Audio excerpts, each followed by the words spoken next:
How far would you go for a sponsorship? And how far would you go for YouTube views? Would you crash a plane? Would you commit a felony? Huh? If your answer to that question is no, then you're a pussy and a coward. Take it from my man Trevor, who recently possibly crashed his plane on purpose for the sake of a viral YouTube video, which was also a sponsorship deal. It's a pretty wild story and one that I've been following actively since the day it was posted, which was about 13 days ago now. So just to break it down, I'll go ahead and play some footage quickly. He recently posted a video called I Crashed My Plane, and in the video he takes his friend's ashes and says he's going to spread them over his favorite mountains, but while on the flight, something goes awry. The engine stalls and he immediately abandons ship and just bails out of the plane. It honestly looks like in a video game when you press the wrong button when piloting, you just like accidentally jump out. And then he makes sure to get his GoPro and selfie stick ready so he gets some awesome footage of him skydiving, basically, from the plane that is inevitably going to crash. And while watching this, it seems like a scene right out of the Power Rangers movie from the early 2000s with Ivan Ooze, where the Rangers skydive, but they're hitting like all these gnarly tricks on a surfboard. That's the exact same vibe I got from this part.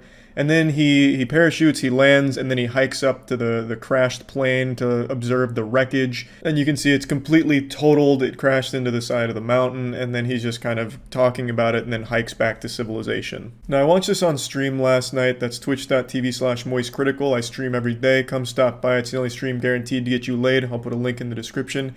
And while watching it with chat, we were just kind of going over everything, and then I watched a video that kind of talks about all of the things that are wrong with it. I'm no pilot, I'm really fucking dumb when it comes to aircrafts and everything, but there's a lot wrong with the video that the actual pilots have pointed out, and a couple of them that I'd like to just mention right away is almost no pilot flies with a parachute. That is very alarming for most pilots to see, apparently. And even he himself never flies with a parachute. In all of his other videos, he's never wearing one while piloting. He also doesn't really try to do anything to solve the problem when it stalls. It also stalls at a very convenient cruising altitude. And instead of trying to actually fix the problem, he just immediately bails out. And as another YouTuber pointed out, it's very suspicious that while something has gone wrong with the engine, we never see inside of the cockpit. All the cameras, like there's 12 cameras on this fucking thing. It's like a goddamn complete 360 video basically of all the camera coverage, but not a single time while the engine is apparently malfunctioning do we see anything in the cockpit. We only get the outside exterior shots of him about to jump out. So that was another very suspicious thing. A couple other pilots pointed out weird things that they noticed in the cockpit itself before everything goes wrong, and just so many things that make this video very suspicious. Seeing the YouTuber crash the plane for views? Yeah! I actually saw that the day he posted it. Someone sent me it in an email. Yeah, his name's Trevor Jacobs, the guy who crashed this plane. He still got it up, too. Oh, he turned off comments. You coward. Oh, you blew it, Trevor. You blew it. Yeah, so this dude... I mean, I'll let it play. Thanks for some bees.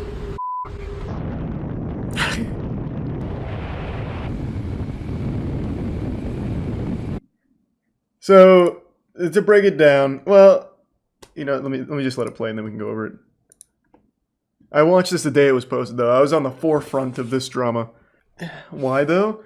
There's a couple theories. Most people think he did it just for the sponsorship since it's a Ridge Wallet sponsorship.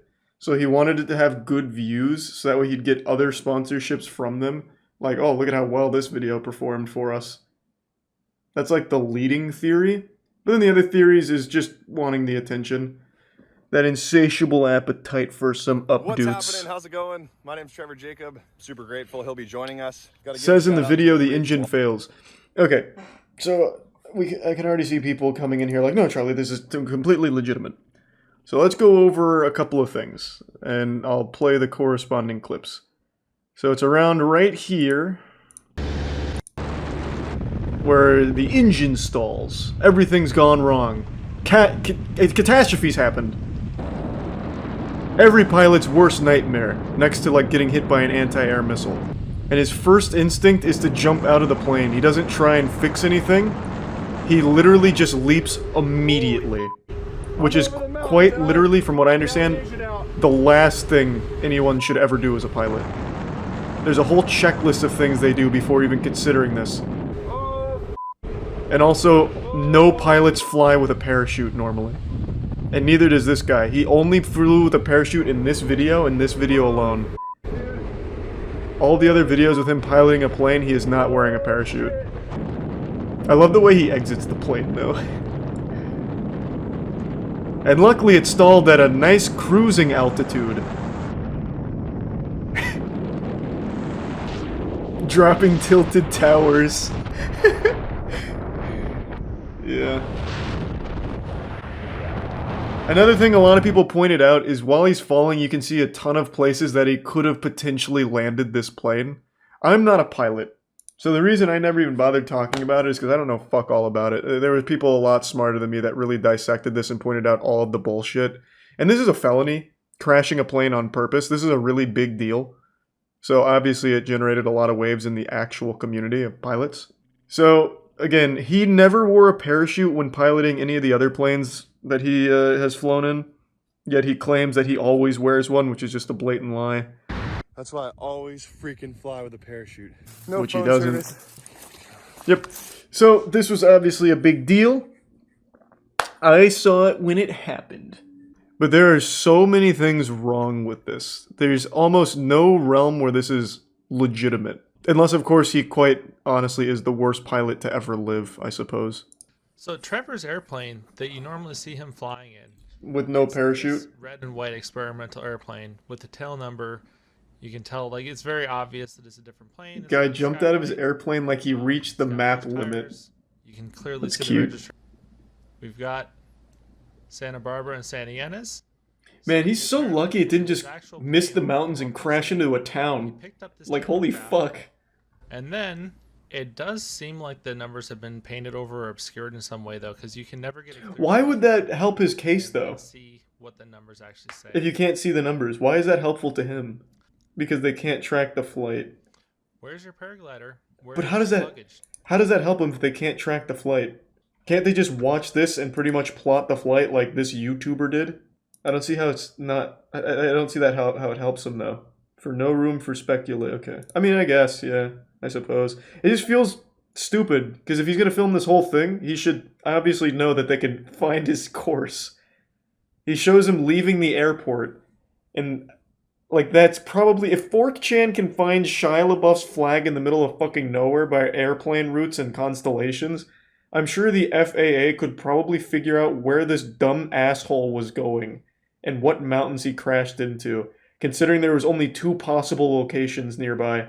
So if we take a look at the oh my god! Flight, what am I looking at? We have right what the here, fuck? Lompoc, he said that his destination. Oh my god! Jesus! Fuck! Up here. So this is where he started. This is there. We're in the mainframe. I felt like I needed to say something. A lot of other people have questions too. That's another thing I noticed.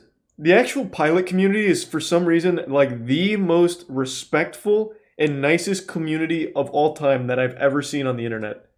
Like, in the comments before you disabled them, all the pilots that knew this was bullshit, they were like, well, there's a lot of inconsistencies with what I'm seeing here. I'd like to trust you, and I think against my better judgment I will, but here's everything that's clearly wrong about everything here.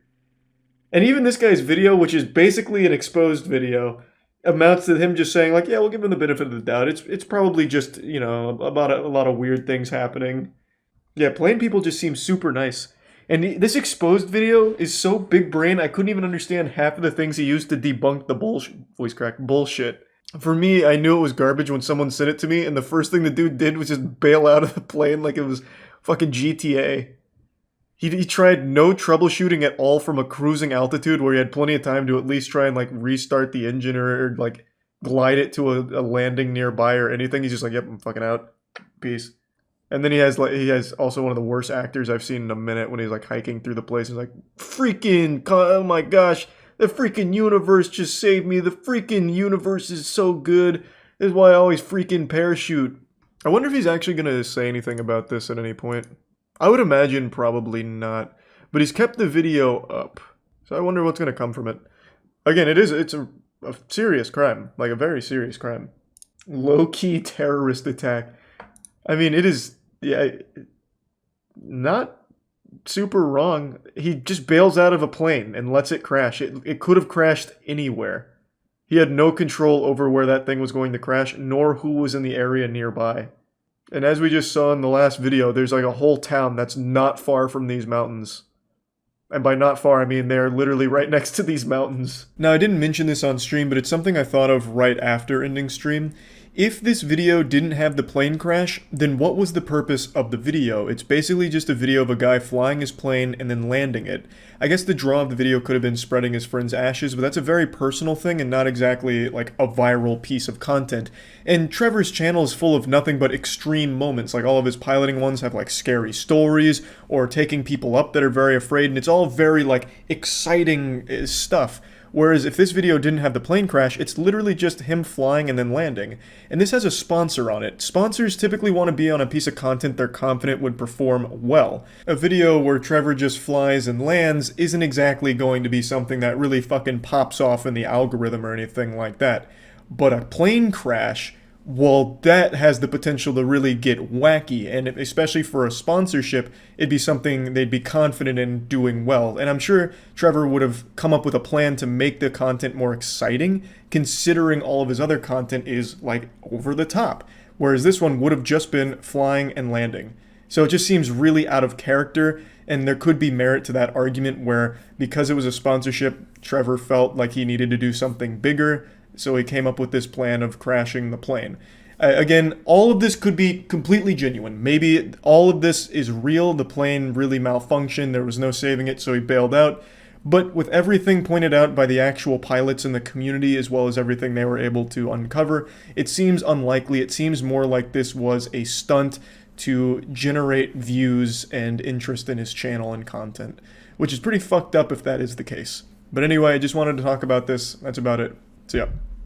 This is one of the wilder stories I've seen this year. It almost sounds made up, like a fake headline in GTA Online or something. It sounds AI generated by ChatGPT. It's hard to believe this is real. A YouTube couple has now just been sentenced and will receive prison time, at least for the husband, for a series of videos where they showcased blatant insurance fraud. Multiple videos of blatant insurance fraud. And the word multiple is doing so much heavy lifting here, it's a sin. Like, that is an understatement. Over 160 videos allegedly showcasing insurance fraud attempts or collisions caused by the YouTube couple in order to get money from their insurance. Also, road rage, as well as provoking road rage. Just like this absolute massive pile of horrible shit they were doing in their vehicle in order to get money from insurance. Everyone hates scammers, but the roller coaster doesn't stop there. It doesn't matter if you've already puked your guts out, here comes the encore. They're also facing, well, and have been sentenced for child abuse because they were intentionally causing these accidents with their kid in the car, for some of them. And they would have got away with it too if it wasn't for those meddling internet points. This is the most on-brand shit for the modern landscape of brain rot, clout goblin mentality. The father couldn't keep his hand out of the cookie jar of internet clout, so he started posting these dash cams of the collisions and insurance fraud attempts on his YouTube channel, and then shamelessly went to TikTok to accuse some of the other drivers that he got into the collisions with, that he himself caused, of being insurance scammers. What you see here, this is Jeremy Perales. He's about to set me up for an insurance scam. He's about to set up an accident.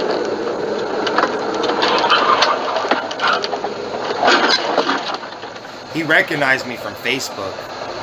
Unhinged lunatic behavior right here, and then proudly posted on his own TikTok page. So what happened is, he had suddenly started to brake, and the driver behind him had to cross the double yellow line to get around him to avoid a rear-end collision, and then Christopher turns into him in order to force the accident. And the driver was initially found to be, I believe, like 90% at fault because he crossed the double yellow line. Christopher was actually quite gifted, an idiot savant when it came to insurance fraud. He's doing, and he knows how to not be at fault for him. It was last April. Jeremy Perales says his insurance premium shot up after this accident in Yucaipa. But was it really an accident? To think, to be able to do this to a person, set them up for an accident? I was stopped, and then he hit me. Jeremy says his insurance deemed it 90% his fault because he crossed into the other lane. But it isn't the first so-called accident Phelps had been in. Just the way Christopher Phelps speaks is off-putting. He sounds straight out of Dr. Evil's lair. He just sounds menacing and, like, genuinely unhinged. And then he's talking about how, like, it's unspeakable how this man could try and set up an accident all because he recognized me from Facebook. Holy shit, that is deranged. You think he recognized you from Facebook and then tried to set up this accident? That doesn't even make sense. Obviously, Christopher doesn't believe that. His whole MO was insurance fraud in order to collect on the insurance paycheck. But Jesus, it's just so weird to listen to him speak. He just gathered mountains upon mountains of evidence against himself and posted it online. And somehow investigators stumbled upon this cornucopia of evidence that the husband, Christopher Phelps, was gathering of their insurance fraud and child endangerment. Like, Christopher ended up being his own worst enemy. He was like, the Zodiac killer, leaving all these clues, all these breadcrumbs for investigators to somehow find. And I have no idea how they found his channels, because he was getting like 50 or 60 views per video. I don't know how the fuck they ended up there. You would have been more likely to end up in Narnia than on his channel. But Jesus Christ, they must have had L from Death Note on the case, because they found all of it, and they really cannonballed into the rabbit hole. Investigators found at least 23 collisions, allegedly documented by Phelps, which were linked to at least 17 insurance claims. Christopher is receiving 3 years in the slammer, and his wife is getting only a little bit of time in jail and then 3 years of supervised probation.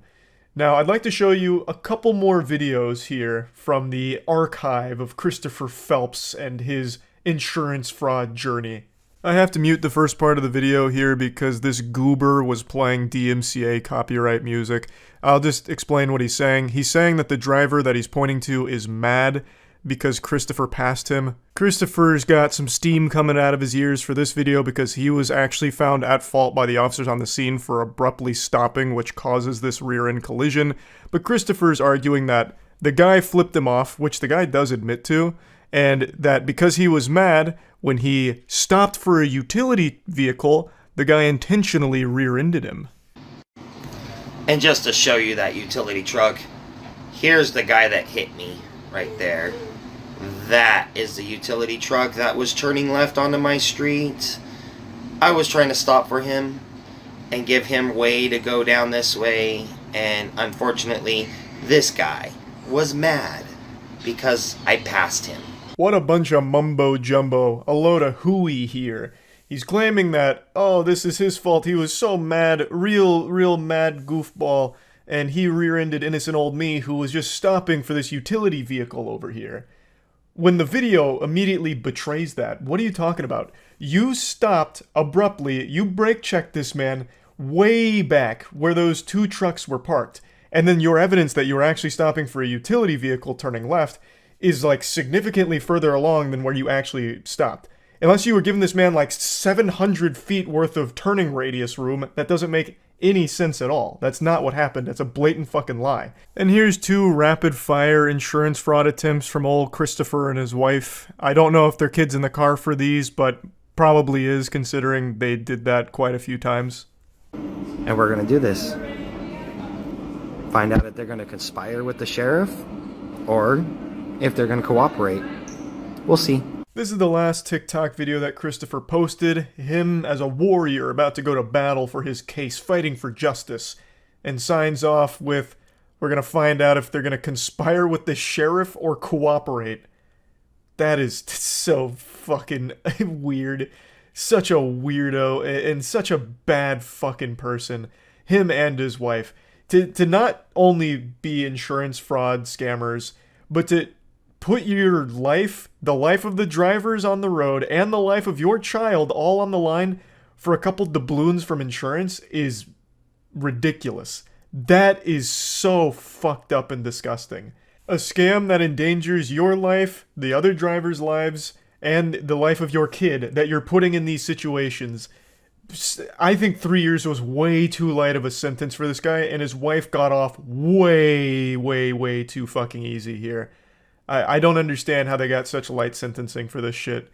They even did get assault with the deadly weapon charges because they were using their car as a fucking weapon. They were just hitting other drivers on the road to try and squeeze some coins out of insurance claims.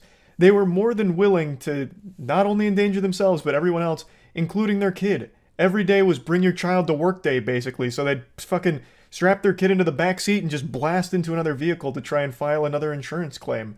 And if they unsuccessfully caused an accident, they'd then try and make a road rage incident out of it. It's crazy how little they got punished for it, relatively speaking. I think the sentencing is way too lenient on how often they were doing it. This is very clearly premeditated, and it comes at a high price to everyone around them. This could have been a lot worse. There could have been deaths. And even in its current state, many of the other drivers, they had insurance premiums be hiked up as a result of this because some of them were found at fault for the shit that Christopher Phelps and his wife were doing. The whole thing is just so fucking horrible, and I'm really pretty upset that they get off so easily from it. But yeah, I wanted to talk about this because I found it so fascinating. I learned about it from Otozi, who recently made a video covering it as well. It's so degenerate. It's so fucking ridiculous. So, yeah, I just wanted to talk about it. That's it. See ya. I'll just say it out loud with my whole chest. I love learning about useless, meaningless internet drama. It's one of those things where I spend an embarrassing amount of time reading every little niche tiff that a community has, going to every single facet of the internet, learning about what kind of controversy or what drama is happening over there. If I spent that same amount of time that I do reading about internet drama and instead spent that time learning useful skills, I would have been able to master like 5 different skills right now, like some really cool special things like juggling and clogging. But instead, I just learn about nonsense. It's my main vice, and it's more addicting than heroin, and I recognize that it's a pathetic hobby. It'd be less embarrassing if I just made fursuits in my spare time than read about internet drama. But regardless, the reason I'm talking about it today is because I recently watched Wavy Web Surf's new video on YouTubers that are in prison, and I was confident that I would know everyone that he was about to speak on, and I did know all of them, except one.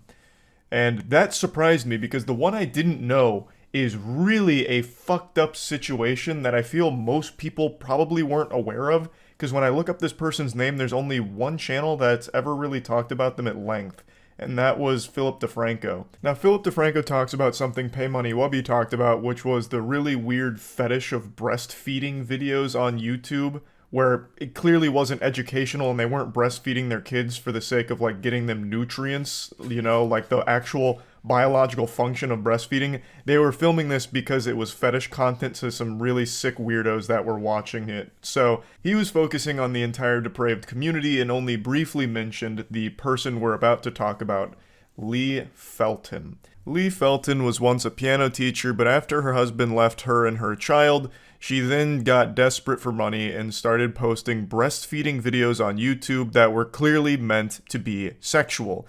For those that don't know, YouTube has always had an exception to their nudity policy if the content is educational. And they used to have that for artistic expression as well, but that started getting abused. A lot of people recognized a loophole there where you could claim anything was artistic and then just have full nudity on YouTube. I remember a couple of classic bangers, such as the girl who opened a can of SpaghettiOs with her pussy and then like dumped the SpaghettiOs on the floor and called it modern art, or the absolute timeless masterpiece of the older woman who dressed in a morph suit but then cut the pussy out, so she just have her vagina on full display, and then she had a man pick her up and carry her around while she peed everywhere in a circle. So that was hype. And eventually YouTube recognized that this was getting abused, so they don't really have that exception for artistic nudity anymore, at least not like they used to, but it does still exist for educational content. So things like how to administer a breast exam, or like how to do a Brazilian wax. If you look up that kind of shit, you can find full nudity because it's people trying to educate, even though a lot of people will recognize there's bad actors here, once again just using that educational loophole for porn on the platform. But the point is, and there's also naked yoga on YouTube, fully nude yoga that they claim is educational on poses and how the human body reacts to the poses. I'm getting sidetracked. There is a loophole for nudity on the platform as long as it's educational. And Lee Felton, it took advantage of that. She started making this breastfeeding content where she just had her titties out and she'd have her child being breastfed. And she made a lot of content like that and then started to recognize that her audience wasn't women trying to learn how to breastfeed. It was creepy, absolute fucking worms that were watching her to jerk off. It was sexual. So she started to lean into it. Lee reportedly made breastfeeding videos where she rubbed herself and her child down in oil and shoved her breasts in the baby's face. Lee would give her videos titles akin to something you might find on an adult website. Titles such as Slip and Slide and Mommy's a Whore. Jesus fucking Christ. Jesus fucking Christ is right. So Lee Felton turned to the ultimate dark side. She was not only producing this pornographic material, but she was selling unlisted links to the videos to these absolute fucking degenerates. And you can clearly recognize the big problem here. She was producing pornography that involved an actual child. According to reports, a Wisconsin man was apparently busted purchasing Lee's content by his wife, and after discovering the repulsive videos, the wife reportedly felt into authorities. And hopefully the wife also left the husband, because that is an absolute unhinged weirdo. And hopefully he was also charged with purchasing child pornography, because that's what this shit is.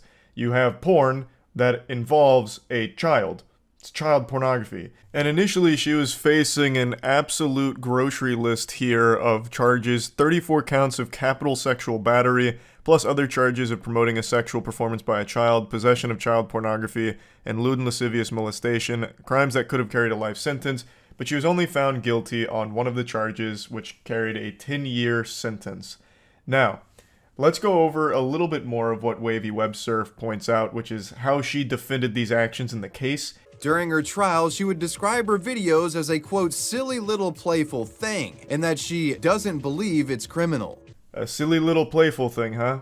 Fucking menace. What a fiend. Oh, so goofy to produce porn that involves a child that is in your porn. Man, how wacky. Oh, wow, goodness gracious, Lee. This was her entire stance during the case, that it wasn't serious, and that she was also going through mental health struggles, which led to her doing this. She said that she had finally got attention that she had been craving for so long, so she leaned into it even further, but it was never serious, and it wasn't criminal or bad or anything. It was just a playful thing that she was also charging money for.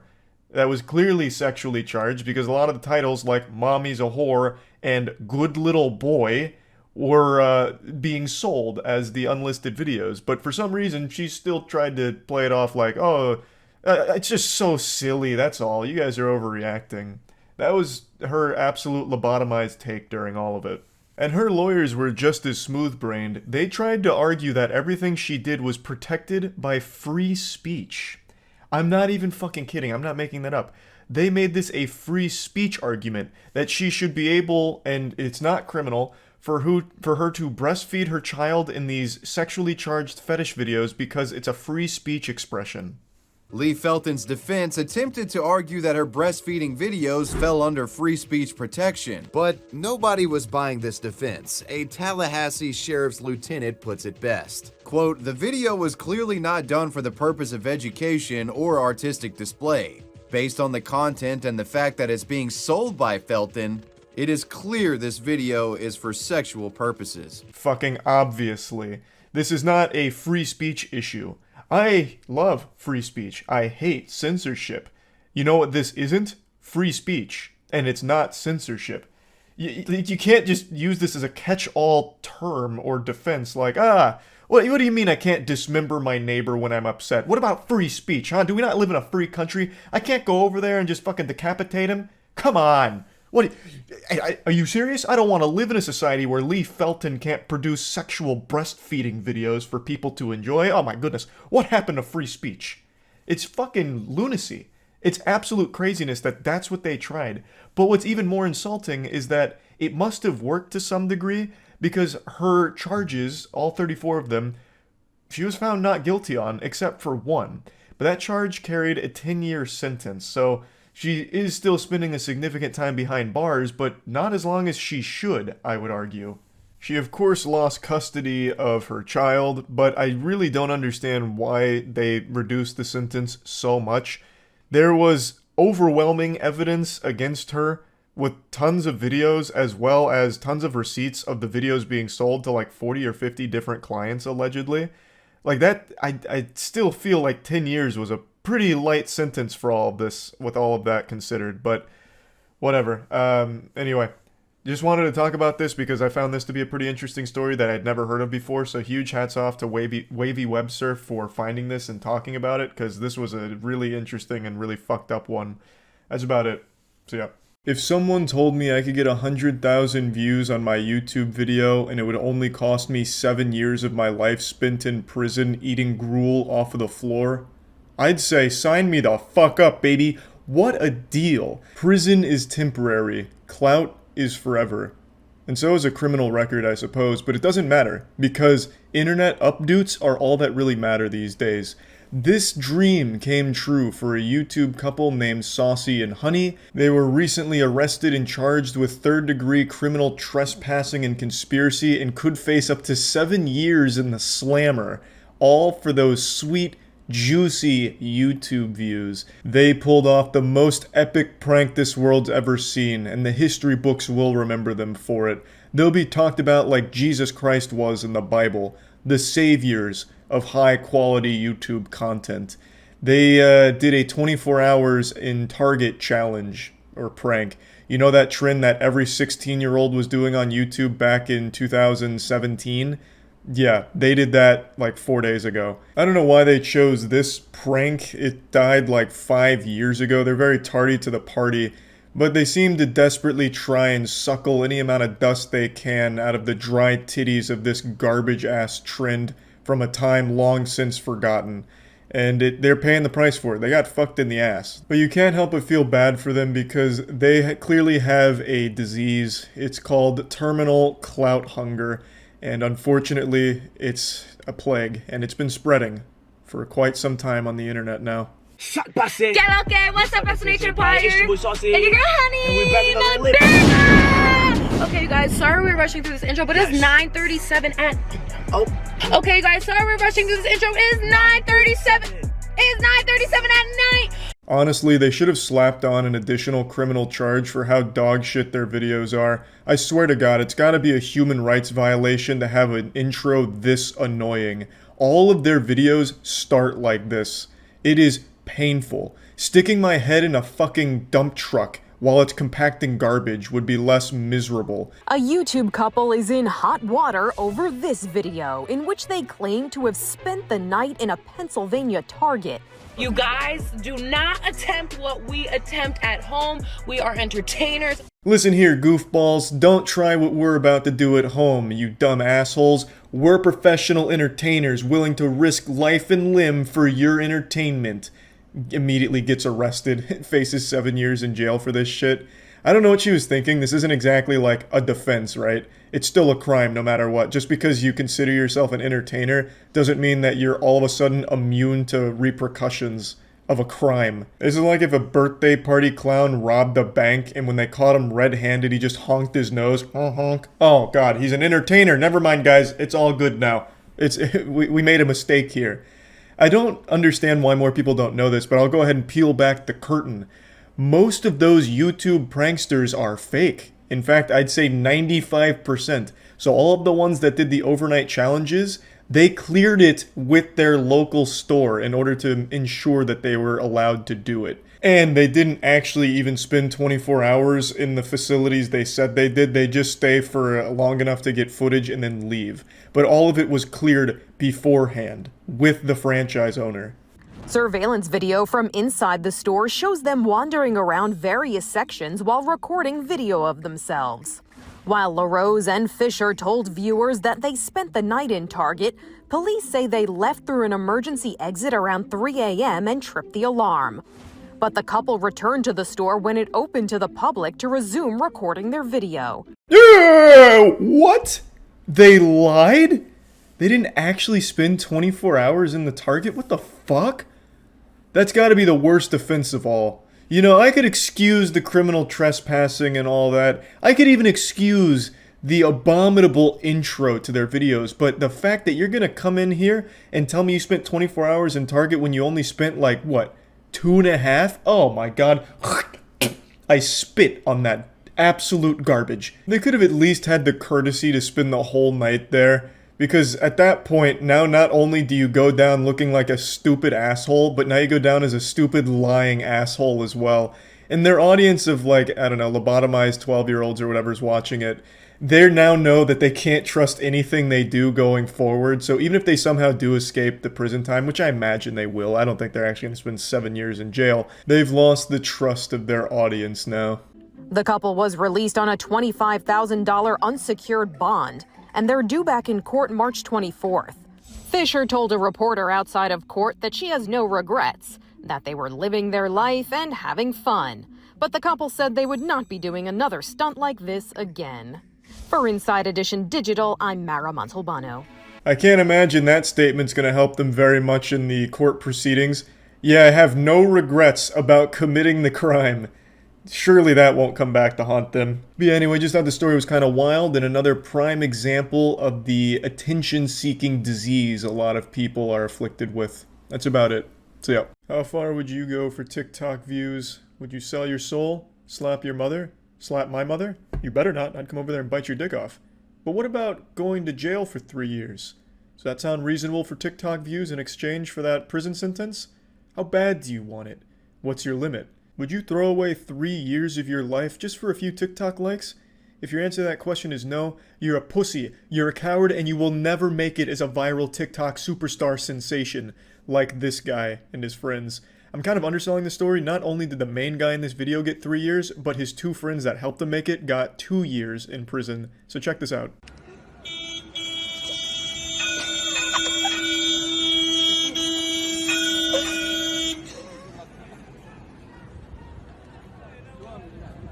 What an epic prank, am I right? That shit was too lit. I almost spit out my apple juice. They got him good. Those fucking idiots never even saw it coming. The stupid conductor of this train, multi-track drifting around, thinking he's gonna get his passengers to their destination on time. Nuh-uh. Not on this cool guy's watch. He busts out the desk, he pops in a cigarette to smoke.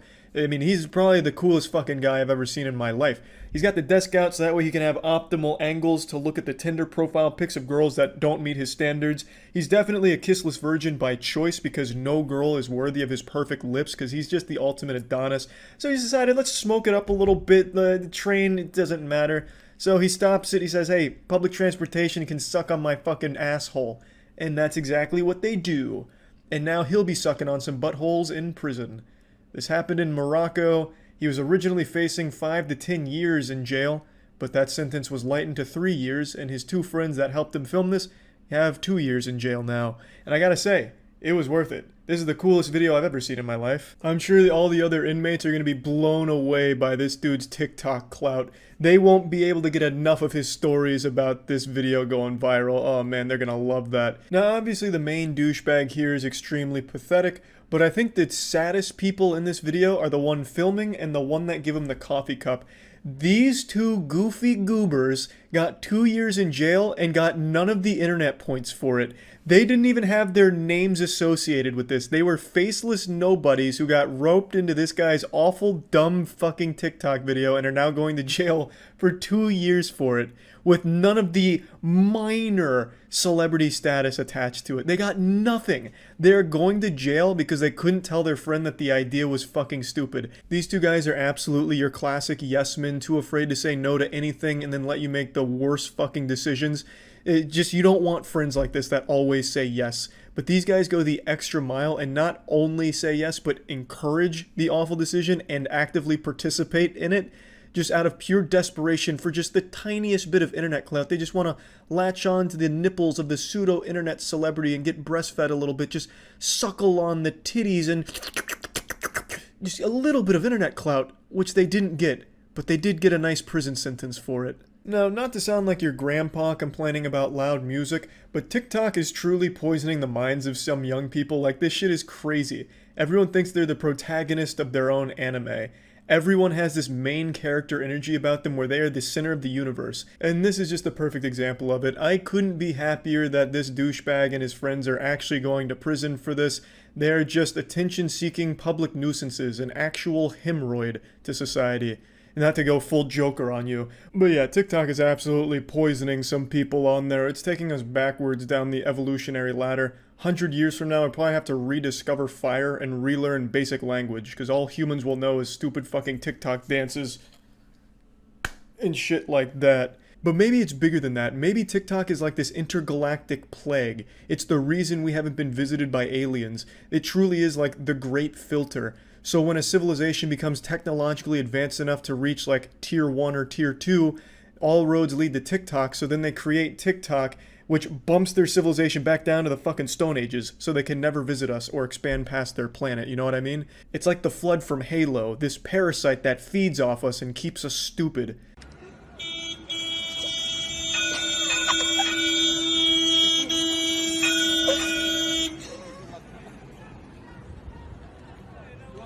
To be honest, this just kind of looks like an elaborate suicide attempt that didn't work. Like the thought process here, I'm gonna sit in front of a train and hope that it stops in time. Like the amount of faith you have to have in a complete stranger there is mind-boggling, hoping that the conductor's paying enough attention to stop in time before he just fucking flattens you and sends you to the afterlife, fucking banishing you to the shadow realm. Like it's crazy. And since everything becomes a trend on TikTok, and this was a very popular video, I'm shocked it didn't become a trend. I thought for sure this would be like the hashtag stop a train trend, where you like go on the tracks and you throw your ass in a circle, clapping your cheeks to some pop song and hope that the train stops, and then people just getting blasted by trains going all over the news. I'm actually surprised that didn't happen. Now, granted, this train isn't exactly like Thomas the Tank Engine gone wild. It seems to be moving at a slower pace than most trains I see, but it is still an extremely dangerous stunt and an extremely annoying one. Everyone on that train is now late to their shit just so you could have your 10-second TikTok video. So yeah, I definitely think the punishment fits the crime here. 3 years sounds reasonable. 2 years for his friends. I'm glad all the douchebags got thrown into the slammer. Huge round of applause to that decision made over there. And yeah, that's about it. So yeah. I remember in high school, my Spanish teacher had a poster on the wall that said, "We all smile in the same language." And I thought that was wholesome and cute. We all inhabit this space rock and we all have our differences, but a smile, well, that's something we all share in common. And another thing that every single person on this planet shares in common is our disdain for this streamer. There's not a soul on this earth that actually likes this guy. His own community only follows him to try and get him arrested or beat up. And when it comes to those two metrics, his community is more successful than the Beatles. The amount of times that his chat has gotten him beat up or arrested is incredible. Like, this man can't go live without getting his shit pushed in or it finishing with him in handcuffs, all because he's following the chat's advice. And he's so delusional he doesn't recognize that they're only there watching, waiting for him to get hurt, and nothing else. They're laughing at him, not with him, but he doesn't recognize that. And he does all of this ridiculous shit with a goofy, stupid smile on his face as he ruins his life live for the entertainment of his audience that's treating him as like a human experiment. So, I've talked about him before, everyone's talked about him before. He's the public nuisance streamer that travels the globe and just makes everyone's lives miserable around him by harassing them, spamming racist insults at them, disrespecting the cultures that he visits, and he keeps getting arrested. Oh, you a bad bitch, I swear to God. You a bad bitch, I'll take you to dinner. I swear to God, I'll change your life. I'll change your life, baby. Baby, I'll change your life, I promise you. You a bad bitch right here. I'll change your life, baby girl. You know, I'm in the sidewalk. I'm in the sidewalk. I'm in the sidewalk. I'm in the sidewalk. What the fuck? Okay, I'll go. What the fuck? Okay, now go. Relax. Relax. America. I'm in the sidewalk. I'm from America. What are you doing? This is from one of his more recent arrests in Israel. You can see him start to panic and spamming "I'm American" as if that's somehow going to save him here, like that's his safe word that's going to get him out of this situation. It's like, oh my god, pardon me, I didn't realize you were American. Let me dust you off. Fucking goober. But yeah, this is how his streams go. He just causes as many problems as possible for his audience, and then it either ends with him missing some teeth or him missing some freedom in a prison cell. But unfortunately, no matter how many times he gets arrested, for some reason, they keep releasing him. They keep letting him out of the slammer. And I do have a bit of a conspiracy theory, so excuse the tinfoil hat here. But I have to think the authorities keep letting him out of the slammer because they're in on the joke, and they know if he gets out, the cycle's going to continue, and he's just going to go out there and get beat up by another stranger, because he is a knuckle sandwich magnet. Any stranger with a fist somehow finds this man's face and just fucking pounds his flesh to bits. It happens so often. He is a sentient punching bag with a pulse, but somehow has even less of a personality than a punching bag would. But it is admittedly very entertaining watching him get fucking brutalized every time he goes live from problems he himself starts with people. Honestly, I'm surprised he doesn't beg just to stay in jail. Like, it's probably safer for him there. Because I don't even think he's ever even thrown a punch back during any of these altercations. He just, like, his arms are like limp noodles, I guess. Because anytime that someone starts beating him up, he just sits there and fucking takes it. It's like they're just beating up a corpse at that point. Like, it's so weird. This guy's a fucking loser. Everyone knows that. I'm not even going to bother saying his name because he's just a vermin whose brain is so poisoned by clout that the only thing he thinks matters in the world is attention. He needs attention more than he needs oxygen, so I'm not going to be saying his name. I'm sure you've already seen this NPC plastered all over the internet. He's one of those very few unifying moments that brings everyone together because we all dislike him the exact same. It's one of those things where no matter our differences, we can all come together and spit on this guy together, because he super sucks. He's just an absolutely deplorable, worthless piece of shit. So, you might remember him most notably from his infamous Japan trip, where he spent 90 days in jail, and then he got released. You know, he was talking about how he'll never make videos again or whatever, and then the second he's out of Japan, he immediately goes right back to doing it and starts gloating in their face about how, like, he got away with it and it was all unjust and all that, and then immediately goes to Israel just to do the same shit again, gets arrested, and does more shit like this. I'm from America. Don't touch me, bitch. Don't touch me, bitch. Don't touch me, bitch. I'm from America, bitch. Don't touch me. I'm from America, bitch. Don't touch me. I'll slap that ass. I'll grab it, too. Donald Trump told me grab it by the pussy. I'll grab that, too. Stop playing with me, bitch. I'll grab you. I'll grab it by the pussy right here, nigga. I don't give a fuck. Penguinz0 is more likable than this guy. And also, for someone who apparently doesn't give a fuck, you sure are super sensitive about people making fun of you and hurting your feelings. He was threatening to sue YouTubers that made fun of him. He somehow thinks that this is a flex. He's trying to say it's defamation, libel, and slander, and that he's going to be issuing cease and desists. I'm honestly impressed that his spelling is correct here. I thought for sure he was close to illiterate, but maybe he had his lawyers draft up this tweet. But then again, his voice really does shine through with the last statement. It's gonna feel so good spending your YouTube ad revenue on coke and hookers. Yeah, that really sounds so hard. You can't get pussy unless you pay for it. What a big alpha male man you are, brother. But anyway, this is a bunch of hooey. This is a bunch of barnacles. Like, what a load of fish paste. There's no way he has the capacity to sue anyone because his lawyers are way too deep into fighting all of his criminal charges across the globe. They're having their own, like, Avengers Endgame moment with all of these lawsuits from all of these different countries. There's no way they'd have time to tackle some YouTuber squabble. I don't even know why I'm pretending for even a second that this is real. There is a 0% chance that he has any lawyers at all. This is just a sniveling worm flexing his non-existent lats for his community that treats him like Bozo the Clown, where they can toss tomatoes at him while they watch him ruin his life for their entertainment. He doesn't have anyone in his corner, let alone some lawyers. This man is totally fucking alone, and the only solace he finds is in going live, so that way his audience can cheer as he gets his ass fucking pounded into oblivion on the sidewalk per usual.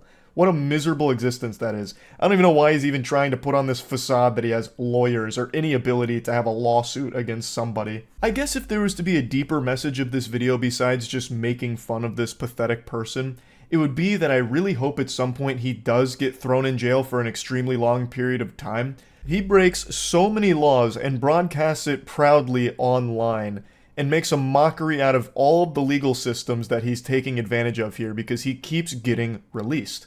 Why? That doesn't make any sense. Keep him in prison for this shit. It'd be totally understandable, and it'd be a huge PR win. That's such a rare occurrence where you can get an absolute PR slam dunk by locking up a live streamer. You would get applause and fist pumps out the wazoo from the entire cyberspace if you announced, we are not releasing him anytime soon. He will spend this many years in jail for the following crimes that he committed and broadcast online. Make an example out of him. Like, I don't know how he keeps getting away with it. But yeah, he is still currently doing the same shit. and he will continue to do so until he is eventually either dead from this or in jail for a long period of time. So I just wanted to talk about it and make fun of him again. That's really about it. So yeah. Merry Christmas! Tomorrow's the big day. I heard Santa Claus got a BBL this year, so I hope you've got the XL chimney so he can squeeze those playful butt cheeks down there and deliver his special presents for you that you've been asking for. And I even heard from a reliable little helper of his that if you leave goof juice out instead of milk and cookies, old St. Nicholas will be extra happy and might leave you bonus presents. And what if I told you that jolly old son of a bitch done paid me a visit a little early before Christmas with a gift that just can't help but put a smile on my face? A douchebag prankster just got arrested and is facing a Class 6 felony. This is the gift we've all been asking for. 'Tis the season, and they always say it's better to give than to receive. And this one brain-dead idiot fucking turbo moron prankster decided to give random people in a Walmart grocery aisle poison.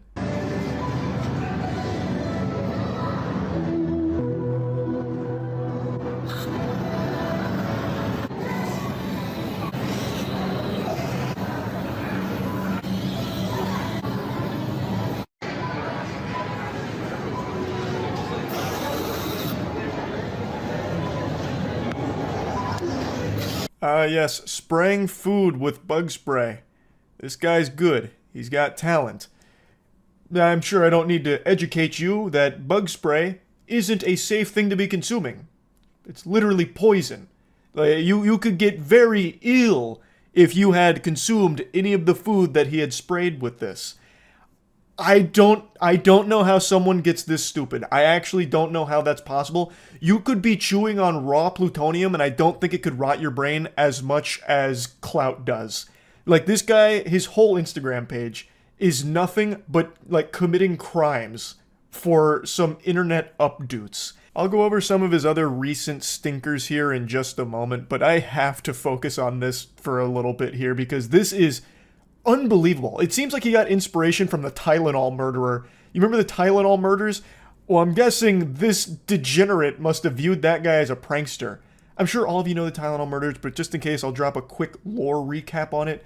Many moons ago, there was a villain who swapped out Tylenol capsules for cyanide and then put the bottles back on the shelf. Buyers bought them, obviously not knowing they'd been tampered with, took them, and some people died from it. This is that same DNA. He is actually just poisoning strangers. He is tampering with their food with literal poison. And that's the content. Now, real quick, let's just set everything else aside here. Just throw it all into the shitter for a moment. Who watches these videos? Who is the audience? There is nothing to even be entertained by. Let's say he wasn't using poison. Let's say he walked up to the food and he sprayed it with cologne, or he sprayed it with fart spray, so it smells all yucky like ass. Well, there's still no video there. Like, what is there to even like kick your feet up at? He walks up, he sprays a little bit on it, he just spritzes it, and then he walks away. That's the whole video. What do you even get entertained by? Like, who watches it? I don't know. Like, how lobotomized could you possibly be? It is just the most boring turd burger garbage ever. Nothing is even happening in the video. Like, do you also throw your hands up when you're riding the escalator from the thrill of movement? Like, just watch some fucking jingling keys at that point. Holy Lord, it makes no sense. So even if he wasn't using poison, if he was just using anything else, it would still just be a trash video and a terrible prank. I don't understand who even watches this. Like, I can almost wrap my noodle around kids being entertained by douchebags harassing people in public because they'd look at that and be like, whoa, he's bad. He's being so naughty, holy shit. But this and this guy's whole page, which has hundreds of thousands of followers, is just another level of incomprehensible, embarrassing hoopla. Like, it's painful. If you tried to train AI on this guy's pranks, the AI would probably kill itself because it wouldn't want to subject itself to more torture and being trained on these kind of pranks. Anyway, though, goofball's being charged with 3 different crimes: a Class 6 felony, introducing poison, and 2 misdemeanors, criminal damage and endangerment. From what I understand, he could face between 5 to 20 years from what I've read for this. I am hoping they don't play softball here. Like, there needs to be some kind of precedent set that you can't just fucking poison people for a prank. Like, come on. So what happened is he filmed himself grabbing a can of bug killer, which was Hot Shot Ultra Bed Bug and Flea Killer. Then he sprayed it on fruit, vegetables, and cooked chicken. He didn't pay for the chemical spray or the contaminated food, and then he left. Apparently he had posted the video and was shocked by the reaction that people had to it. They weren't too pleased with what he'd done. According to police, once he left, he began to see comments online saying how horrible the act was, and he decided to return and collect the items. What a saint. Now, before the charges were filed, apparently the fresh food was thrown away right after, and no one was poisoned, which is actually a miracle, because there was quite a bit of time that passed between him spraying the shit with poison and leaving the store. The defendant returned about 10 minutes after he sprayed the items and attempted to collect the items he had sprayed, placed them in a shopping cart, and wheeled them back to the rear of the store to try and prevent people from taking the contaminated items. Mind you, he would not have gone back in if people didn't tell him to. If people weren't telling him that he might potentially kill somebody with this, he would have never gone back in, and people would have taken those items none the wiser and probably gotten very, very sick because, well, surprise, ingesting poison's not that good for you. And 10 minutes is a good bit of time to have passed with those contaminated items on the shelves. I can ejaculate like 3 or 4 times in 10 minutes. It's reasonable to assume that within that time frame, someone might have come in and taken one of those items and gotten super sick from it. This guy has a fucking chug jug of idiot potion at his house, and he is drinking that every single evening. How can you be so dumb that you didn't recognize that spraying poison on food can hurt people?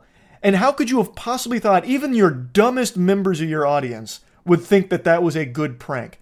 So yeah, this isn't like a small whoopsie-daisy type thing. This is something that he really needs to face real repercussions for. There needs to be an example made out of someone that does shit like this. At some point, like, we have to come together and say enough is enough. Now, TikTokers and Instagram losers are poisoning people for content. Like, there's gotta be a point where you're like, okay, we're not going to play softball. You're going to get the 5 to 10 years. Because that's what he's facing from what I've read. It's like a 5 to 10 year potential sentence. And he should absolutely get it. He should not be able to get off easy for this. Before showing you some more of his dog shit, I'd like to show you something that's probably going to make you even more furious at this guy. He admitted that he can earn between $6,000 to $10,000 a month for doing acts like these and posting them on social media. He is making substantially more money than most people working right now, just from going out there attempting to poison strangers or harassing workers or just harassing people going about their day-to-day life.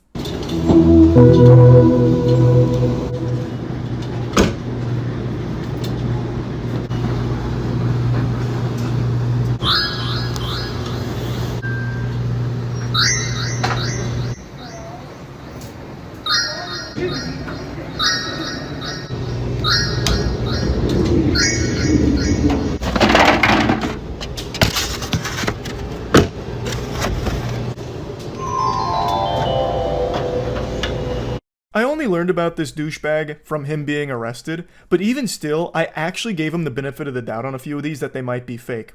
But they're not. In this case, I thought what might have happened here is he filmed this random stranger putting his laundry in the washing machine, and then when he put the bacon and eggs into the clothes during the cycle, he actually didn't put it into that guy, the stranger's clothes, he put it into like his own clothes at one of a different washing machine. Which would still ruin the washing machine too, like that still would be destructive, but wouldn't be nearly as bad as just ruining this man's night, ruining his clothes at the laundromat. But what an imbecile I was for thinking that this guy might not be a gigantic asshole all of the time. His whole purpose is just making strangers' lives miserable for his content. He actually did just completely fuck this guy in the face, ruining his laundry, and you can confirm this because the guy comes in and puts his clothes in washing machine number 19, engages the cycle, and walks away. Then this douchebag comes over with the bacon and eggs, throws it into washing machine number 19, and re-engages the cycle. And you can see it right at the end that, yep, it's number 19 that he came in and just completely ruined.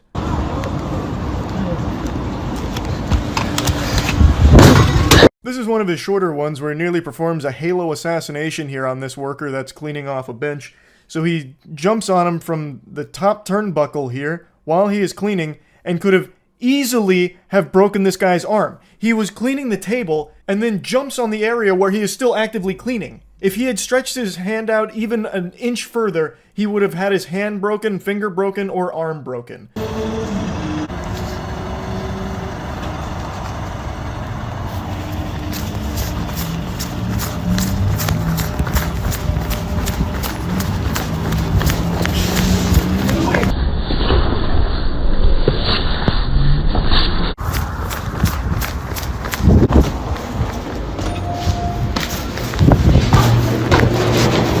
doing a good job.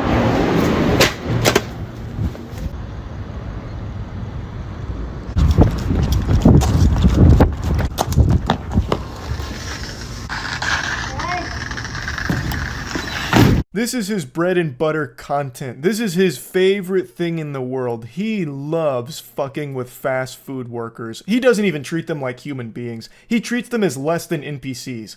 The way he treats fast food workers is worse than how people treat civilians in Skyrim. This guy has so many videos jumping the counter, harassing the workers. He is at his happiest when fast food workers are at their most miserable because of him. Oh, it's his favorite thing in the world. He loves it. In fact, he needs it, really. Like a plant needs the sun.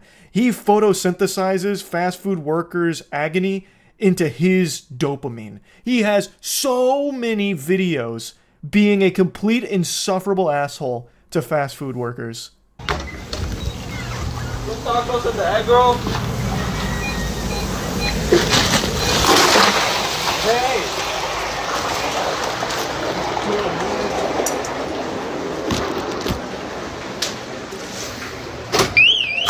A bathroom? Bathroom 7287.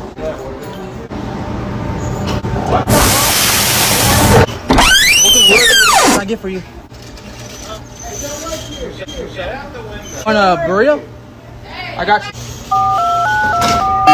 This guy super sucks. You get the idea. I don't need to keep showing you a montage of his degeneracy.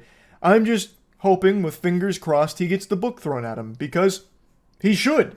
His most recent prank would literally have injured a lot of people in a big way. I don't know if it would have necessarily killed them, depending on the amount he sprayed, I guess, but it would have been very detrimental to the health of people that consumed his poisoned products that he made for his Instagram content. It's so trash, and he deserves to go to jail for a long time because of it. Also, this loser apparently describes himself as a supervillain, so he's really proud of what he does.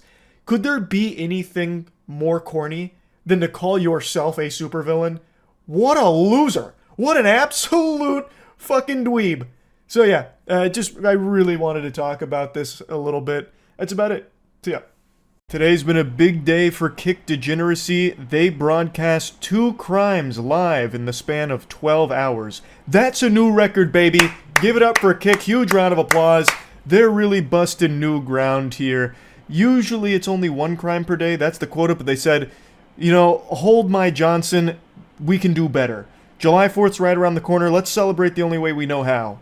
With crime. It's nothing new for the platform. That's kind of become Kick's entire brand identity. It's basically like this quarantine zone for unhinged weirdos that the Joker would have recruited for his gang out of Arkham Asylum. And they basically set it up like zoo exhibits where edgy middle schoolers can go in and flick boogers at the glass as they laugh at the fucking clowns on the other side, getting themselves hurt for a couple of extra viewers. Anyway, I'm only going to focus on one of the crimes from today for this video. I might make a follow-up for the other one. But for now, let's focus on this baffling display of lunacy.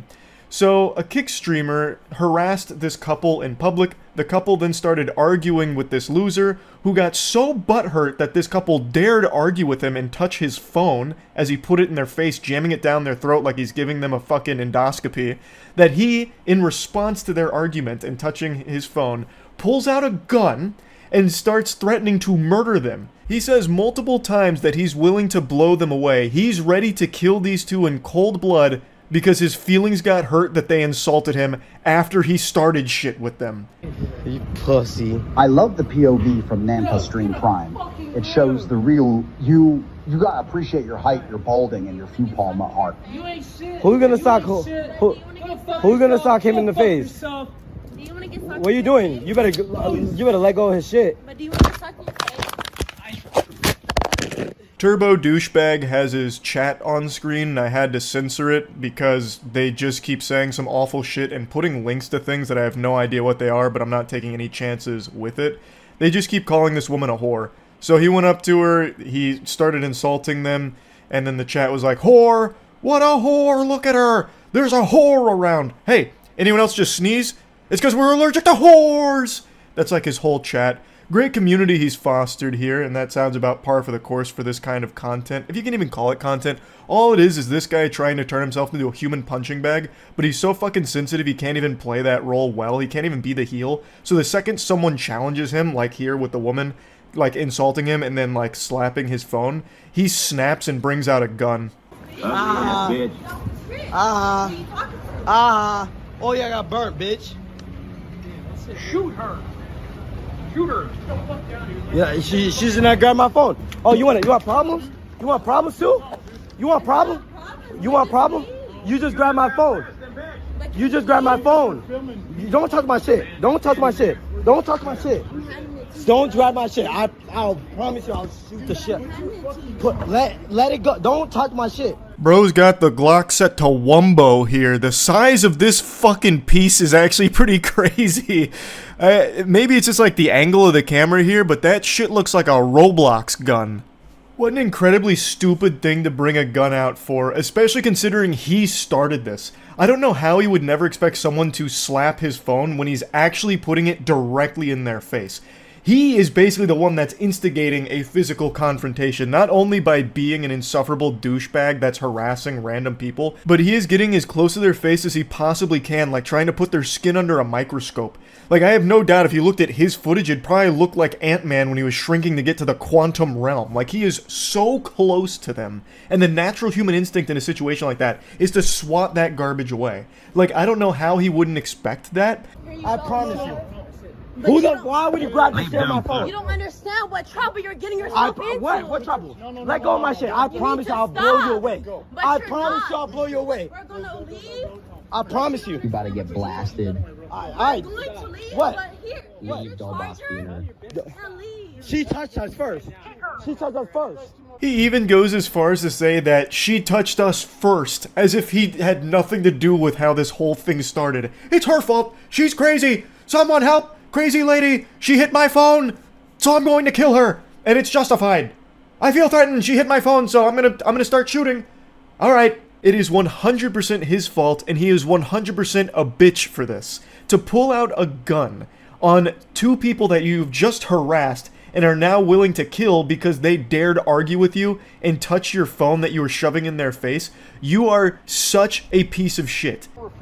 Alright, I could. It's public. It's public. Put your fucking Alright, yeah. Fuck out of here. He fucking sprayed, dude. He fucking sprayed. He sprayed all Get out of of us. here. Alright.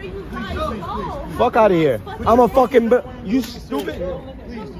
Now you can hear the other guys say, you sprayed everyone, so I'm thinking what happened here based on the rest of the clip and also the events preceding it.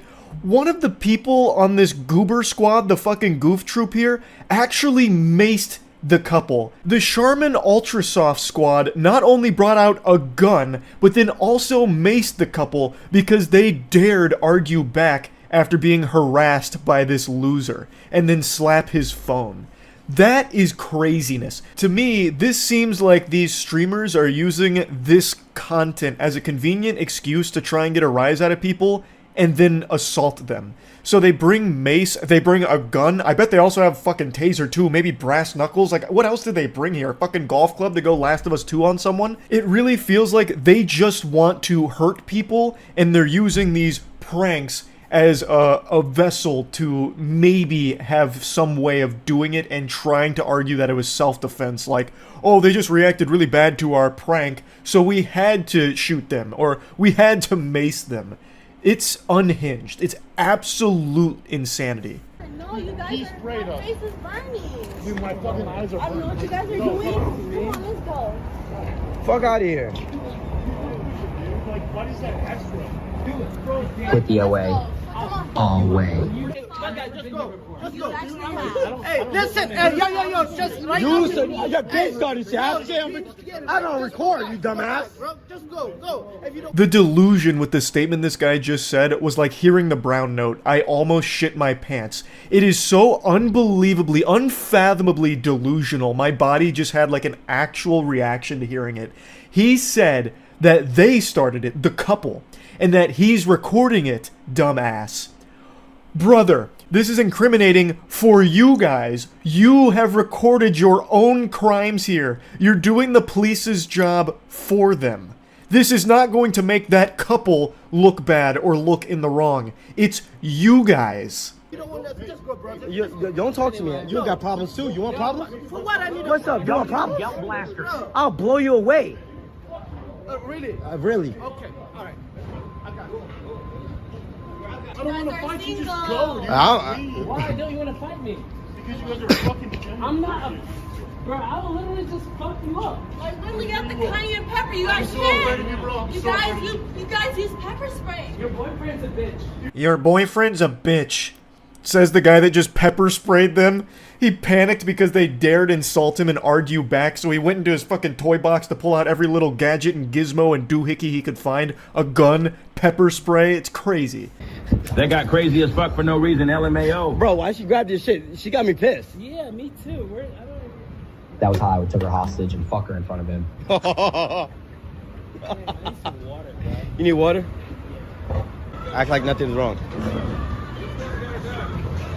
Bro, I'm fucking dead. Bro's Glock is fat as fuck. Shit ass tweaking. Huh? We all did initiate the confrontation. Why? What we put in her hand? No, what? No, stop. No, I don't want problem. I'm relaxing, sir. Sir, I'm just recording. He didn't do nothing. Sir. You know you just recorded everything, right? So you saying to the officers that he didn't do anything is immediately disprovable by just checking the VOD that you filmed, you absolute bumbling moron. Holy shit. So one of the guys he threatened to shoot went and got some nearby officers here, who then took matters into their own hands to arrest them for literally waving guns around and pepper spraying people. Control 60 by give us a red Cromwell. Sir, I'm relaxed. Hey, you go. Turn around. You don't have to stop that. Fuck the cops. Don't hurt me, please. Don't hurt me.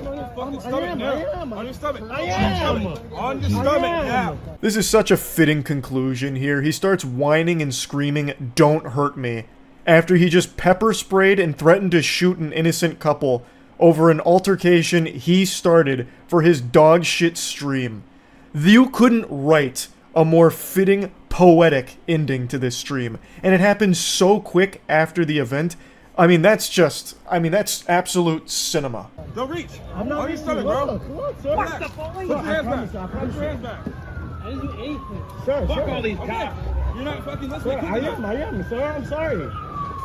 Actually amazing how they keep saying that they didn't do anything, they're innocent, when all you have to do is rewind the stream 30 seconds to see him have a gun in his hand, threatening to blow them away. Actually just threatening to murder people, and they also ended up pepper spraying innocent people as well. All from shit they themselves started. And the chat was going on about how corrupt the cops were and all of that, when that's a bunch of hooey. They had just been told that there is a fucking lunatic that's waving a gun around threatening to murder people and also just pepper sprayed a bunch of people. Like, the cops are responding to that. That is a dangerous person. That's a threat. And they handled it pretty well, all things considered. I can't see exactly what happened, which led to the takedown, but from the angle, it seems like he tried to, like, run up the escalator, so then he, like, grabbed him and took him down, but I can't quite tell. But regardless, this guy has a gun that he's clearly not afraid to just bring out and threaten to kill people with. So, I think they responded pretty well, all things considered. And this is absolutely deserved from the streamers here, and I hope they spend a long time in prison. I have no idea if they will, but they absolutely should because they are not safe to be in society. So yeah, I just had to talk about this. Just more huge kick degeneracy here with this broadcast crime, and who knows, it could have turned into him actually shooting people on stream. And that is scary. That is horrifying. But yeah, anyway, that's about it. So yeah. I moved a few more things around in my room, but now I'm positioned directly under this light, and the shadows on my face make me seem like I'm sitting in an interrogation chamber from LA Noire. Looks like that scene from The Dark Knight when Batman keeps hitting the Joker's head on the table. I don't know what I'm going to do about that, but for now it's going to have to do. I'm just going to be looking a little odd here. Last year, I was talking about an ongoing situation with an obsessed Twitch viewer that ended up taking a 700-mile journey, like he was going down the Oregon Trail, fording rivers and battling dysentery, to arrive at a Twitch streamer's house he was obsessed with, her name is Just Foxy, to light her car on fire, and seemingly trying to light the entire house on fire because this was a blazing inferno. It was a big fire. Now, at the time, there was a lot of information still unknown. All we had was some of the surveillance camera footage, which I'll briefly show you. But I just learned 10 days ago, a YouTube channel called Midwest Safety posted the entire body cam of the situation as well as that Twitch chatter's arrest. On my car, on the hood, and some pot. And he lit something sticking out of it and walked away casually, like he didn't do anything. The next clip after that was the front end of my car engulfed in flames. The firefighters came very quickly, and I'm very thankful for that because the fire spread to the fence and burnt the side of my house as well. Now, at the time, we didn't know too much about the individual behind it, but now, a year later, I know more about this guy than I do some of my own cousins. So his name is Farhan Jami. He has been arrested, and we know his fate. Spoiler alert, it's a prison sentence. And we have the body cam footage where he is looking like a pathetic fucking goober. But before showing you the body cam footage, I'll go ahead and tell you what the motivation was, because I imagine a lot of you were able to piece it together, kind of sniff it out. He was one of Just Foxy's big donators. He had apparently donated a lot of money over a period of time, and then found out she had a boyfriend, and was so upset by that he flew out to her area, then drove to her house to set her car on fire as a way of getting revenge. The suspect, wearing a loose-fitting pair of lighter-colored sweatpants, latex gloves, a darker-colored shirt, a hat, and a mask, sets a box-shaped object on the vehicle. He then sets another object on top of it with a fuse-like wire sticking out of it. The suspect lights it with a lighter and walks away, which leads to the entire front end of the vehicle being engulfed in flames. Here's the director's cut of the arson, and you get a good look at him and the device that he made. Dude made a goddamn Fortnite gadget here for this fire. He made a certified whatchamahooza. It's like a fucking kids next door contraption for this fire. It's like a bucket and a fuse and a brick, and then he sets it on fire and it burns the whole car down and spreads a bit to the house. This officer, as well as many others in the area, both on foot and patrolling in their vehicles, all begin to look for any suspicious people in the vicinity. 10 minutes later, officers find a vehicle parked on the side of the road, only about 2 minutes away from the crime scene. What's going on? Not exactly a criminal super genius here, not the mastermind you'd read about from like a comic book. So the guy commits this crime, and then he drives 2 minutes away from the scene of the crime and takes a bit of a snooze, or at least pretends to sleep. You don't expect a lot of intelligence from some deranged lunatic like this, but you would expect someone that just committed a serious felony to at least have the wherewithal to drive further away.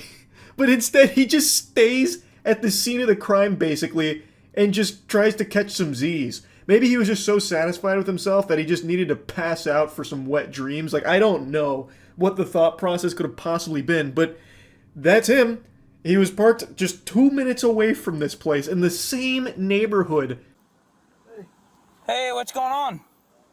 Not much. Just wanted to rest up a little bit. I have a long drive. Why are you doing it out here? No reason. Hey, keep your hand up. I'm just putting my seat up. Well, keep your hands up. Where do you live? I'm from New York. You're from New York? Yeah. What are you doing out here?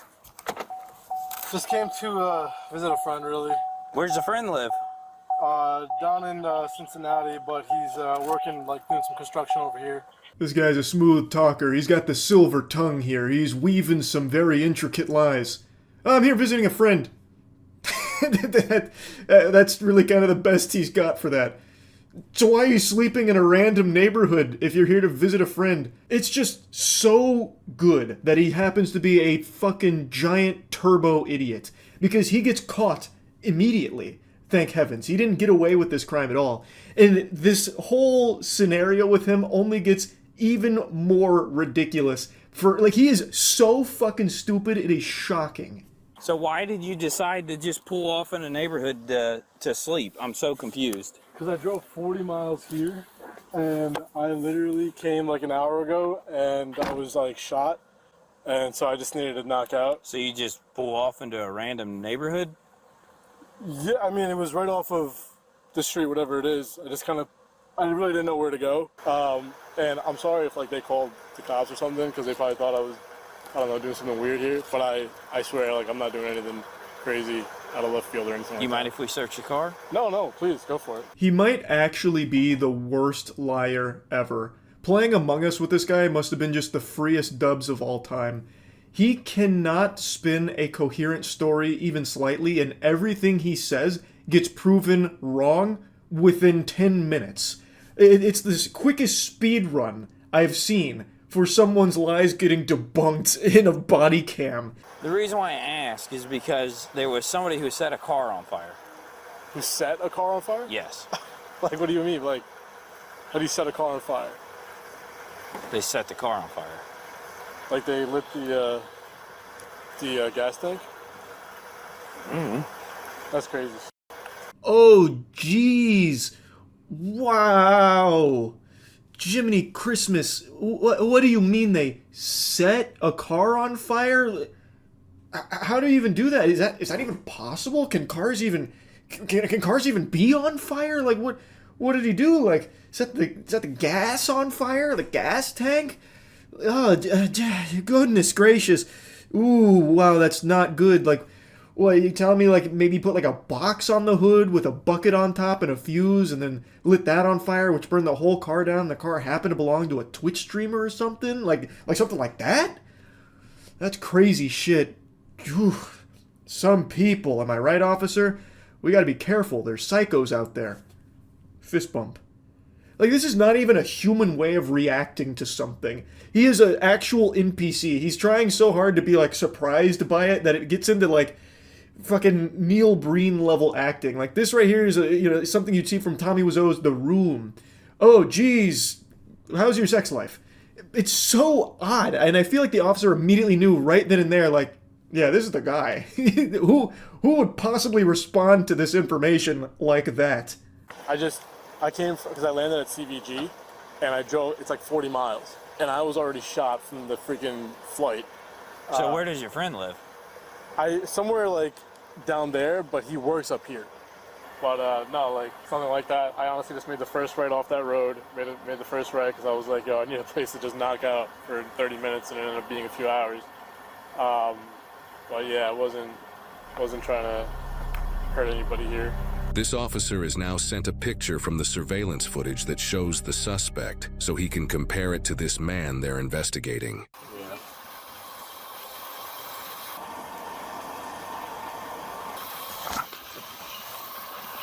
Oh, this guy's good. Yeah, my friend, he's like down over there. I was up over here and then got all scrambled around, and then I just got a little sleepy, so I pulled on over into this neighborhood to take a little 30-minute nap, turned into a few hours.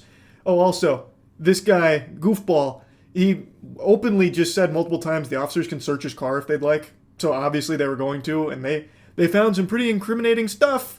And then the officers get sent a picture from the surveillance camera, and now they have a picture of the guy in the act of the crime, and they have the guy right there. So now they can look at that picture and look at the guy and see if they match up. And guess what? They match up pretty well. It's about the same outfit. I want to see if there's a hat, a mask in here. Here's your COVID mask. You got it? Yeah. Okay. He's got a lighter in here. He's got a torch lighter. Yeah, there's a torch lighter and a blue COVID mask in the center console. There's no luggage. There's no backpack. Yeah, there's no hat. It's not the hardest game of Where's Waldo when you have the picture of the guy committing the crime and a guy that looks exactly like it standing in front of you. He's wearing the exact same outfit. And in the car, after getting permission from the guy to search the car, they find a COVID mask as well, which also fits the disguise that the criminal was wearing. The only thing they don't find is a hat. But it's not like the hat is a fucking mask from Mission Impossible where it fully hides his identity. It's not exactly, concealing who he is. It'd be like me putting these glasses on and people going like, where the fuck did Charlie go? He just vanished. Who is that? Who's sitting in his seat right now? Like the hat isn't enough for officers to be like, yeah, it can't be the same guy. He's not wearing a hat. Must be someone else. He must have gone the other way. We got the wrong guy here. But they do still do their due diligence in finding the hat in order to 100% put this in the books that they know they have the right guy. He's got a beard, he's got the same clothing, he's got the reflective shoes, everything. Situation down the street where you lit something that caught on fire. I'm gonna point blank ask you. No. No? No. Okay. I understand that you're over here visiting friends, but you parked over here for a reason. Is there anything else you want to tell me? It's not me. That's not you? No. Sure looks like you and everything you're wearing. It's not me. That's not you, huh? Look a little closely. His poker face is too strong. Even when confronted with the overwhelming evidence, they even show him a picture of himself. He goes, nope, that's not me. It's actually that scene from SpongeBob with Man Ray and Patrick when it came to Man Ray giving Patrick's wallet back. While searching the area around the suspect's car, officers found multiple plastic bags with a hat, multiple sets of latex gloves, and another mask within them, not even 10 feet away from the vehicle, underneath a pine tree. Got his gloves and everything. Yep.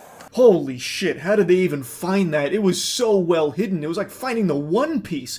Ferran did an extraordinary job of burying the evidence by putting it 10 feet away from his car next to a tree. You could have probably seen that by accident just by looking at his car. It was that close to it in plain sight. So they found the hat and everything else that was used in the crime. And so they take it to Ferran saying like, hey man, we found the bag that you tried to hide. Do you want to just confess to it now, or do we have to keep playing this game? Are we still going to go through this song and dance? Can you explain why no more than 10 feet from your car is a hat that matches the exact picture from the suspect in the video? I can't, but Are your fingerprints going to be on that bag? maybe, I don't know. Is your DNA going to be in that hat? It shouldn't. Okay, so there's no way your DNA can be in that hat. So when we test it, we're not going to find your DNA in there. Yeah, I mean, you shouldn't, no. Okay. I guess I'm a little confused. This is a pretty random, off the beaten Just so you path know, I area. did see people walking around it. Okay, this is a very random area to be. Just when you thought the chess master was caught in between a rock and a hard place in a checkmate position, he flips the board around on you. You see, he just cooked up a really smart story here. Just so you know, I did see people walking around here. That's good. We never even stopped to think that he could be being framed by people that happen to be walking around this neighborhood at 3 a.m. That is food for thought. We might need to play with that narrative here, that storyline. Actually, I do kind of want to toy with that a little bit. I want to slap the cheeks around on it. Let's experiment here. So you mean to tell me that the criminal in the video that you have seen, that's not you. There just happens to be another person of the exact same build, wearing the exact same clothing that you're wearing, with the exact same beard, with the exact same hair. The only difference is they had their COVID mask on instead of in the center console, and they had a hat. And the real criminal, your doppelganger, was also happening to be walking around at 3 a.m. in the same neighborhood that you decided to randomly park in to take a nap while visiting your imaginary friend. That's the story you're trying to sell me on right here. Yes. Now look, when I was asleep, somebody might have come, thrown a bag there. I don't know. We'll be back with you in a bit, okay? I got pretty much everything over here that's his. You got gloves and a mask. In the other bag, you have gloves, a receipt, a mask, something else, and a hat. So this is everything he was wearing. So they've got pretty much everything here, and yet there is still more that they gather to prove beyond a shadow of a doubt that it's this guy. They not only have everything he was wearing and everything he used, despite him saying that his DNA shouldn't be on there, which, by the way, isn't even him saying it won't be, because he's still leaving the door open for the possibility that it might be. Like, what the fuck? How could it be there if it's not yours? Like, what happens? Your doppelganger came through, broke into your car while you were sleeping and took some of your hair or grabbed some of your spit while you were asleep and rubbed it all over the material, so that's how your DNA can show up there even though it's not yours? Like, what the fuck? He's not even saying that it won't be. He's saying that it shouldn't be. But I'm already getting off on another tangent for this fucking awful fanfic that he's weaving. But not only do they have all of the material that he was using, they then also have other surveillance camera footage from other houses that confirm he didn't get there at midnight like he claims. People who live in this area also have surveillance footage that caught the specific times that the suspect parked on the street. Officers discuss these specific times and relate them to the suspect's claim of being parked there since midnight. 2:21 is when it got lit. 2:27 is when they're saying they saw the video of him coming in here. So him being here since midnight is not correct. So you said you came out here around 12? Around midnight? They got video of you pulling in here around 2:25.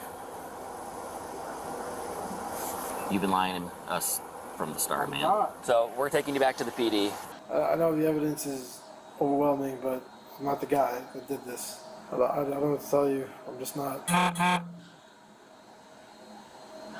the guy who gets my hands dirty, you know? Like, it's just not me. A convincing argument from Ferran here, but the evidence was too much. Every single piece of his story was proven wrong, all in the time span of like 20 minutes maybe.